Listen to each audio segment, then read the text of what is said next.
Hello friends, आज हम बात करने जा रहे हैं मनी हीस्ट कोरिया सीजन 1 की कंप्लीट स्टोरी पर, जहां सिर्फ रॉबरी नहीं बल्कि social justice, rebellion, revenge, love, loyalty और पॉलिटिकल मैसेज भी शामिल है। एक नए कोरिया में जो यूनिफिकेशन के दौर से गुजर रहा है, एक मास्टरमाइंड ऐसी प्लानिंग करता है जो सिर्फ पैसे नहीं बल्कि पूरे सिस्टम और गवर्नमेंट को चैलेंज करती है। अगर आप चैनल पर नए हैं तो वीडियो को लाइक, कमेंट और सब्सक्राइब जरूर करें, क्योंकि आज का ये रिकैप फुल ऑन स्टोरी और कैरेक्टर एक्सप्लेनेशन के साथ होगा। चलें तो सबसे पहले बात करते हैं प्रोफेसर की। ये वो शख्स है जिसने पूरे सिस्टम को एक एक लाइन पढ़कर समझा है। उसने महसूस किया कि नॉर्थ और साउथ कोरिया के दरमियान जो यूनिफिकेशन हो रहा है वो सिर्फ बातों तक महदूद है। असल जिंदगी में तो इनइक्वालिटी और करप्शन पहले से भी ज्यादा हो चुकी है। अब प्रोफेसर का प्लान सुने। वो एक ऐसी हाइस्ट करना चाहता है जिससे पूरा सिस्टम हिल जाए। वो नए यूनिफाइड करेंसी को खुद प्रिंट करके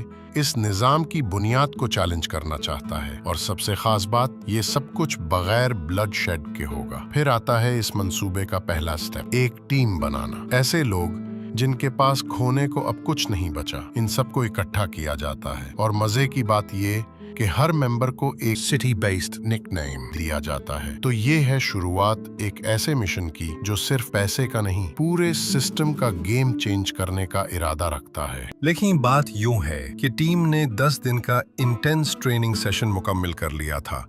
हर कोई अपनी जगह पर तैयार। इनका खास टारगेट था यूनिफाइड कोरिया मिंट, जहां नए वॉन छापे जाते हैं, और हदफ था 4 ट्रिलियन वॉन। प्लान एग्जीक्यूशन बड़ा ही आइकॉनिक था। वो एक फेक स्कूल ट्रिप के बहाने ट्रक में आकर मिंट के अंदर घुस गए। एक क्लास के साथ अंदर दाखिल होते ही बर्लिन ने सारी सूरत हाल को संभाला और कमान दिया, सबको नीचे ले जाओ, यहाँ से एक नया कोरिया शुरू होगा। इस लम्हे सूरत हाल वाज़ेह थी। 600 होस्टेजेस, 8 डाकू और एक बड़ा ड्रीम। फिर पूरी मंसूबा बाइंडिंग के मुताबिक मुकम्मल कंट्रोल के साथ वो हाइस्ट शुरू हो गया, सुकून से मगर दबाव और मकसद के साथ। देखिए, बाहर डील करने के लिए पुलिस ने सोन वूजिन को अपॉइंट किया, एक नेगोशिएटर जो स्मार्ट भी है और हसास भी। मगर ट्विस्ट ये था कि उसका पर्सनल बॉन्ड प्रोफेसर के साथ बन रहा होता है, और वो नहीं जानता कि इसी मास्टरमाइंड ने उसे मैनिपुलेट करना शुरू कर दिया है। यहीं से एक इम्पोर्टेंट साइकोलॉजी का जाविया सामने आता है। प्रोफेसर ने तकरीबन हर मूव पहले से प्रिडिक्ट कर लिया होता है,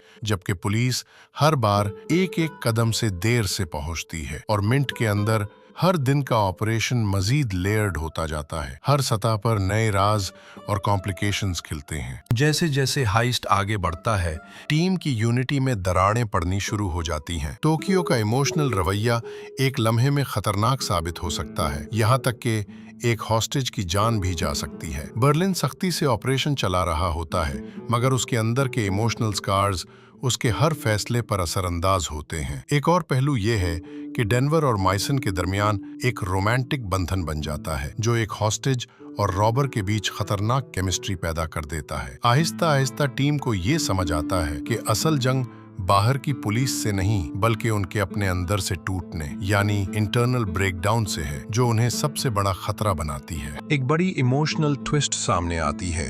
बर्लिन का ट्रैजिक पास्ट रिवील होता है। पता चलता है कि वो नॉर्थ कोरियन लेबर कैंप में एक कैदी रह चुका है, जहां उससे इंसानियत और फ्रीडम दोनों छीन लिए गए थे। इसीलिए अब बर्लिन हर कीमत पर कंट्रोल और पावर अपने हाथ में रखना चाहता है, क्योंकि पूरी जिंदगी वो बार बार पावरलेस रहा है। ये बैक स्टोरी न सिर्फ बर्लिन के फैसलों को समझाती है, बल्कि शो एक बड़ी पॉलिटिकल और इमोशनल कमेंट्री भी करता है कि सिस्टम सिर्फ सरहदें नहीं तोड़ता, बल्कि आम इंसान के दिल और इरादे को भी टुकड़े टुकड़े कर देता है। अब बाहर की दुनिया का हाल सुने। मीडिया और पब्लिक रिएक्शन पूरी तरह हाई गियर में है। कुछ लोग इन रॉबर्स को हीरो समझ रहे हैं, क्योंकि वो एक बिगड़े हुए सिस्टम को चैलेंज कर रहे हैं। दूसरी तरफ प्रोफेसर बड़ी चालाकी से मीडिया को मैनिपुलेट कर रहा है, ताकि लोग पुलिस से ज्यादा रॉबर्स के लिए सिंपैथी रखने लगे। ये सिर्फ एक हैस्ट नहीं रहा, बल्कि एक साइकोलॉजिकल वॉरफेयर बन चुका है। पुलिस और रॉबर्स, अथॉरिटी और रिबलिशन, सिस्टम और ट्रुथ, हर तरफ जहनी, अखलाकी और सियासी जंग जारी है। और जीतने वाला वो नहीं जो गोलियां चलाए, बल्कि जो लोगों के दिल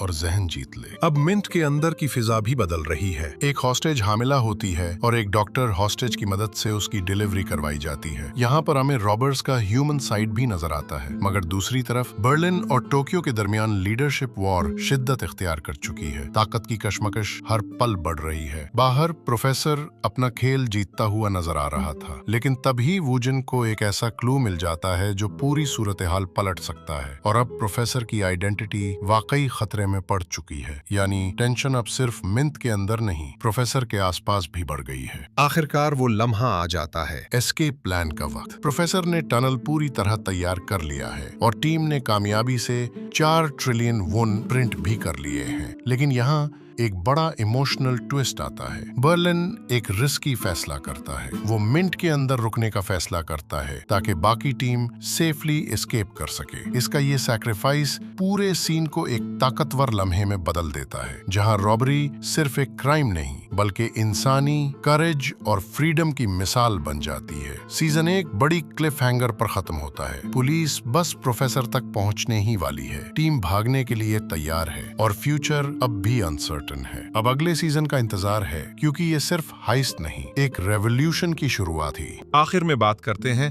कि मनी हाइस्ट कोरिया सीजन 1 ने सिर्फ एक स्पेनिश शो की कॉपी नहीं की, बल्कि उसने अपना Korean context, political drama, emotions और रेवोल्यूशनरी आइडियोलॉजी शामिल करके कहानी को बिल्कुल नया रंग दे दिया है। अगर आपको ये डिटेल्ड रिकैप पसंद आया हो तो वीडियो को लाइक, कमेंट और चैनल को सब्सक्राइब करना ना भूलें। सीजन 2 का रिकैप चाहिए या कैरेक्टर्स की डीप डाइव वीडियोस देखना चाहते हैं तो कमेंट में जरूर बताएं। मिलते हैं अगली रिकैप वीडियो में। तब तक के लिए अपना ख्याल रखें।